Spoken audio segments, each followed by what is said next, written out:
Hello, and welcome to Homer for November 30th, 2024, on this fine Saturday.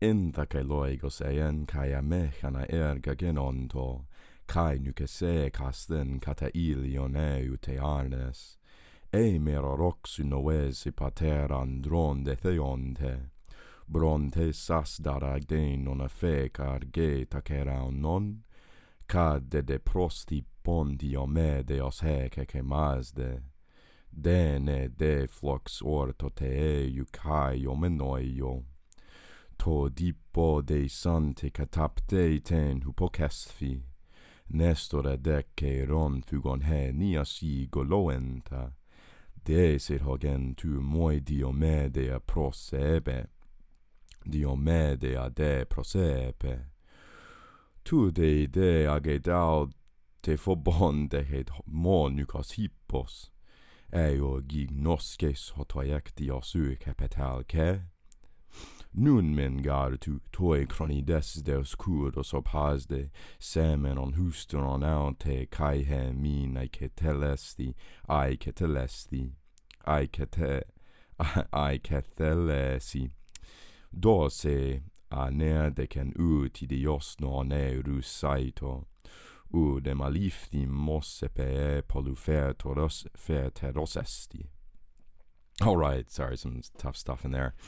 Okay, and right away, everything would have been lost and unmechanizable, unaffectable, the actions that are going on here. The erga, they would have become mechana, and they would have been fenced in, they would have been penned in Iliad, much like, as is the case with sheep, if not, and they being, Hector fleeing away, if not for the acknowledgement, the very quick acknowledgement of the Father of men and gods alike.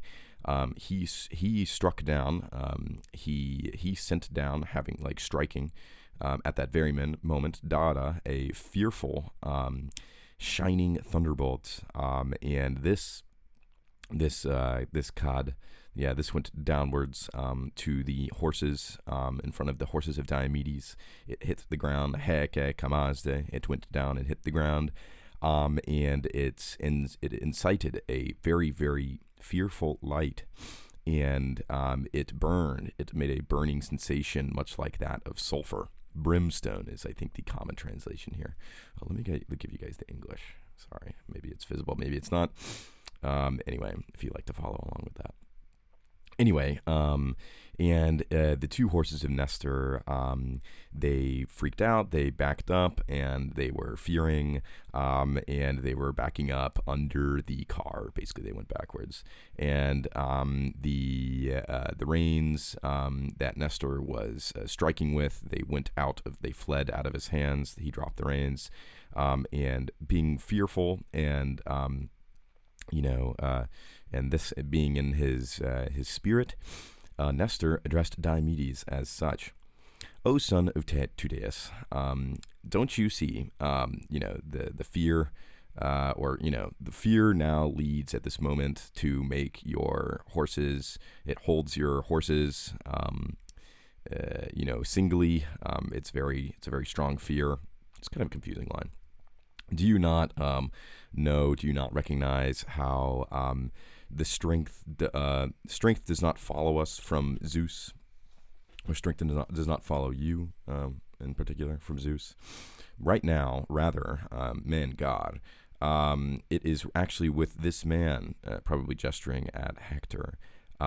He is the one that Kudos follows on behalf of Zeus's Kudos is follow Zeus of Cronus. That's who his happiness is following. His will is following today.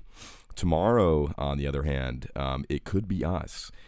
If he so desires, he will give it. Dose.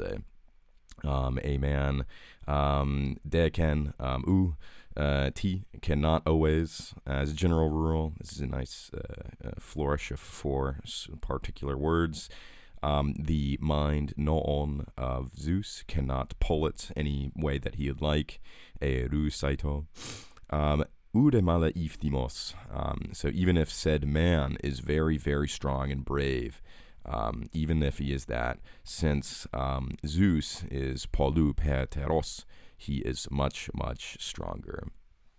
Okay, all right, nice. So, why is this? Why is this a cool passage? Well, it's nice because Zeus has just told everybody that they shouldn't be interfering with his business. You know what I mean? Like it should be like this is a Zeus only thing, and we're getting that chance, at this point to see that, Zeus is, he's like, yeah, I'm gonna fire, like, he's not like straight up, like he's not like shooting a thunderbolt onto somebody. He's shooting it in front of the horses, and if you've ever ridden a horse, you know what he's talking about when they like leap backwards in fear. So it's like it's a very real moment, and you get some strong sensations here. This like the smell of fiery brimstone, right? I mean, this must have been very scary, and like lightning in the middle of the day on a battlefield. I mean, this must have been wild, right? It sounds like an action movie. But other key things here, Nestor, he's usually giving a lot of guidance off the field, right? So he's the guy who's holding the speaking stick, right, in the assembly, and he's like, okay, listen to me, I'm very aged and wise, right? But here, you see that, he notices the omen, right? And then he thinks about it, right? And he's like, hey, this is what's going on, right? Like, like your horses are sorry, this is single hooved. Okay, that's what monukos hippus is. Anyway, but like your fear is holding your horses, right? Like so like turn your horses around, right? Like I'm gonna interpret this nice quick little omen for you, and even in the midst of battle, we're gonna turn around, we're gonna figure out how this works. And the reason why this is important is because he's dropped the reins. And would anybody drop the reins if thunder, frightened their horses? I don't know. Maybe it's an inevitable thing when horses jump backwards and, the reins, they lose their tension. But like, for these particular okesfi, right, okus, right? But I guess the point is that he dropped them. So Nestor, being an old man, he's weak. And what do old people that are weak do? Well, they're great at giving counsel. So even in battle, this is in fact the case. Wisdom is priceless. Anyway, that's our reading for today. I hope you enjoyed, and I hope you have a wonderful day.